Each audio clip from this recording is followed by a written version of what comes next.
When it comes to YG Entertainment, I think it's safe to say at this point they are no stranger to controversy. Founded by Young Hyun-suk in 1996, the YG founder already hailed from a popular yet very controversial group that is Sotaejian Boys that same decade. Hi there, my name is Derek, otherwise known as DareDB, and I'm here to bring you a historical look at the various scandals that has plagued YG Entertainment over the years. This video is strictly to present the stories and allegations that have come out against the company, as well as the artists representing the YG Entertainment, in a factual manner and in no way meant to defame or slander the company. And so without further ado, let's get started. Back in 2007, BigBang broke the mold of a standard idol group with their self-produced smash hit that was Lies. And forewarning, a majority of the controversial cases presented in this video are from BigBang. Not my vendetta here, I mean, they are YG's biggest group, so I guess the bigger the better and more senior you are, the controversy follows, right? Anyways, after a couple of months after the song's release, the group and the song's creator GDragon were faced with the plagiarism accusations. Accused of copying off of the Japanese DJ's free tempo Sky High,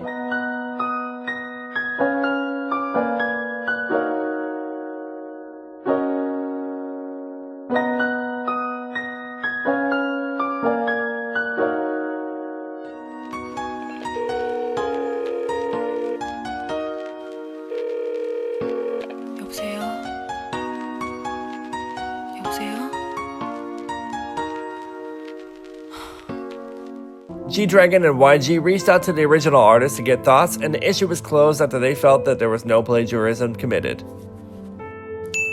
BigBang's rapper's Top was caught up in his first controversy regarding his style choice of wearing what was the Rising Sun flag, appearing twice on his jacket in an interview in 2007.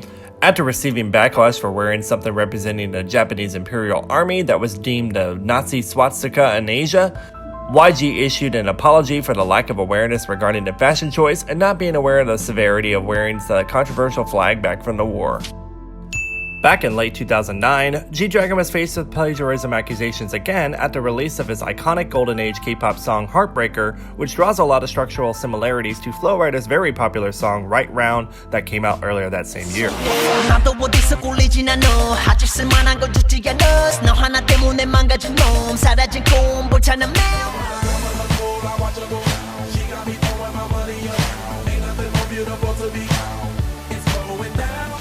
Sony's legal representative issued a warning to YG Entertainment about the supposed plagiarism, to which YG later contacted Flo Rida's reps in March of 2010 to appear in a new remix version of the song to ultimately settle the issue.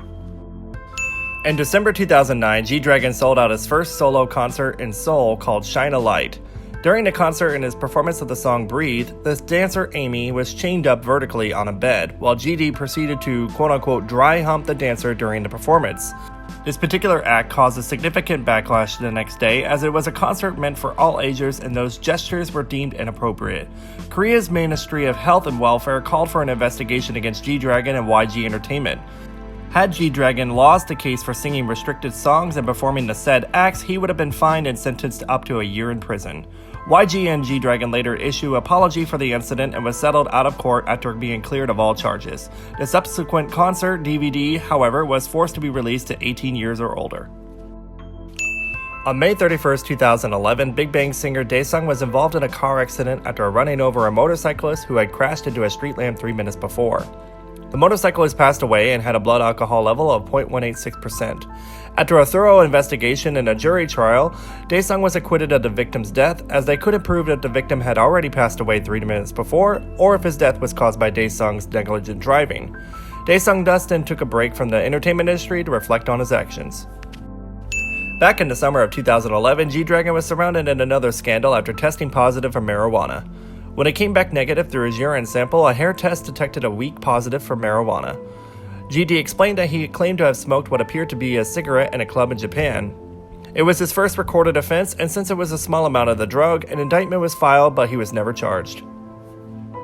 Back in September 2012, Seungri got himself caught up in his first scandal in his entertainment career, deemed the Japanese sex scandal, where a Japanese tabloid released partially nude photos of Seungri in bed with an unidentified woman who had a one-night stand with him in Japan, and claimed Seungri had a habit of choking during sexual intercourse, he ejaculated on her stomach and didn't even wipe it off, and rather just threw her a towel. In addition, he didn't even kiss her once.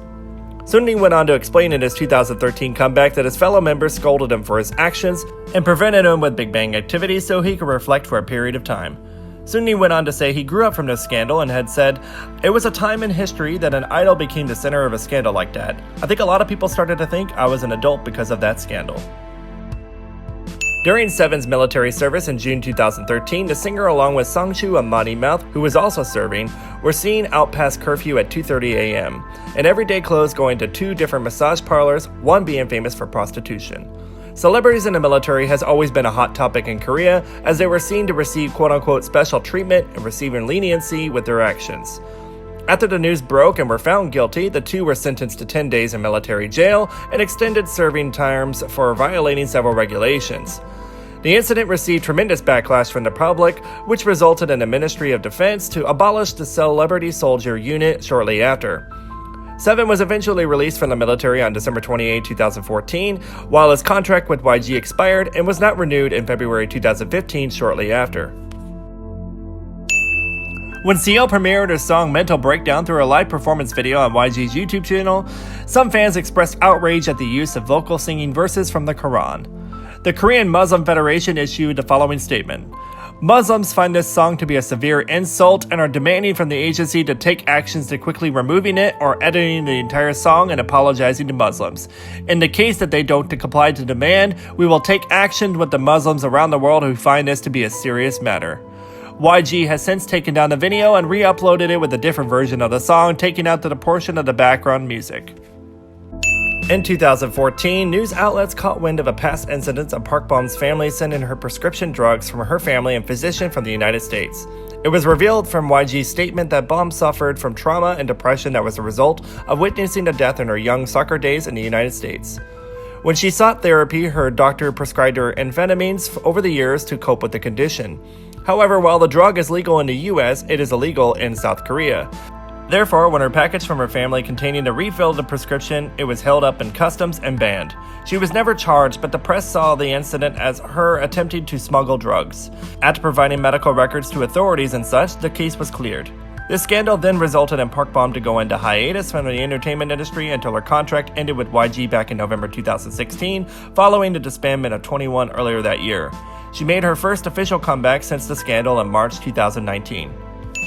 Following his military enlistment in early 2017, Top later that summer was charged for the use of marijuana the previous October. He was suspended from his police duty during his service as he awaited his verdict from the prosecution. During this time, Top was found unconscious in police barracks after overdosing on prescribed tranquilizers. He recovered and pled guilty in court and was sentenced to a jail term of 10 months suspended for 2 years. He is currently finishing out his mandatory military service and is now set to be discharged in June of this year. In late 2017, YG rapper and producer Kush was busted in an undercover operation of purchasing and using cocaine in Seoul. He claimed that he suffered from depression and admitted to his drug use twice over the span of a month. He later left YG on February 19th of 2019, and in March of 2019, the results of his first 2017 trial sentenced him to 2.5 years in prison, as well as a small fine and 4 years probation with 80 hours of drug treatment. Back in 2017, YG headlined a TV show called MixNine that would go head-to-head with the show The Unit with a similar concept like Produce 101. However, as the show went on, the ratings were not as strong as they had hoped. When the show was complete and the group was formed, YG Entertainment had decided that the group would then be cancelled. Companies such as HappyFace Entertainment, who had members a part of the newly formed group, sued YG for damages and costs incurred throughout the course of the show. The case result was scheduled for this past February, but as of now, it has been delayed. And I bet most of you are here waiting for me to discuss this currently most talked about scandal in the history of K-pop. While it is still an ongoing investigation, I'm just going to go over what was presented in the news brought forward by the police in the past couple of weeks that only relates to YG Entertainment and its artists. It all started on January 28th when the staff at the Burning Sun nightclub was accused of assault from an incident that occurred back in November, and upon reporting it, the accuser was also manhandled by the police as shown in the CCTV footage. Seungri was tied to the event simply because he was a part of the directorship of the club. He had initially denied that he was at the club until photos surfaced that he was there that night, just not during the time of the assault that occurred hours later. Seungri resigned from the director's position at the club and issued an apology. During this time, the Seoul Metropolitan Police Agency announced the investigation of illegal activities relating to the distribution of drugs, as well as drugging female clubbers to rape. As the story continued to unfold, Seungri was then accused of coordinating a prostitution ring at the club for its VIP guests through KakaoTalk messages. Drug accusations and Seungri's rockstar party life continued to come out over the course of the next few weeks. Seungri, throughout it all, denied all allegations, claiming the messages and stories were fabricated and such. As we moved into March, YG Entertainment raised eyebrows when the company was seeing what appeared to be quote-unquote destroying evidence with 2 massive dump trucks being filed with shredded documents. YG CEO Yang Hyun-suk responded that this was all a part of a quarterly procedure of a scheduled cleaning. The investigation into the phone messages uncovered up to 200,000 messages involving prostitution mediated by Seungri, as well as the sharing of illegal Spycam footage of women being recorded without consent in bathrooms, sexual intercourse, and the drugging and raping of them. While the story could be further elaborated on, it is still an ongoing investigation, and trial will be set eventually as this case is further prepared. Seungri has since retired from the entertainment industry, terminated his contract with YG Entertainment this month, and postponed his military service to continue to cooperate with police in the investigation. This particular scandal is unlike anything that has ever happened and goes well beyond K-pop. Expect this story to continue for the years to come. Compared to other K-pop companies in the industry, YG Entertainment has been known for its clandestine image when it comes to its artists and its inner culture. Time and time again, the agency has been faced with numerous scandals involving its artists and company. How the company deals with the criticisms and controversies will carry a significant weight on the company's future. It has a reputation and a business operation backed with stock value to maintain as with each challenge they face. And while it's still in its beginning stages, YG is also currently facing tax evasion allegations and a potential lawsuit from its shareholders regarding the sudden loss in stock value due to its most recent scandal. Time will tell how YG can continue to be one of K-pop's big 3, or if it will become a company that is left part of K-pop history in the coming years. Thank you all so much for watching, everyone. If you enjoyed this video, please be sure to give this a like for me and subscribe for more videos. And if you'd like, you can also support me on Patreon too and follow me on my social media. Links are in the description. I appreciate you for stopping by. While you're here, please be sure to check out many more of my works and see you next time.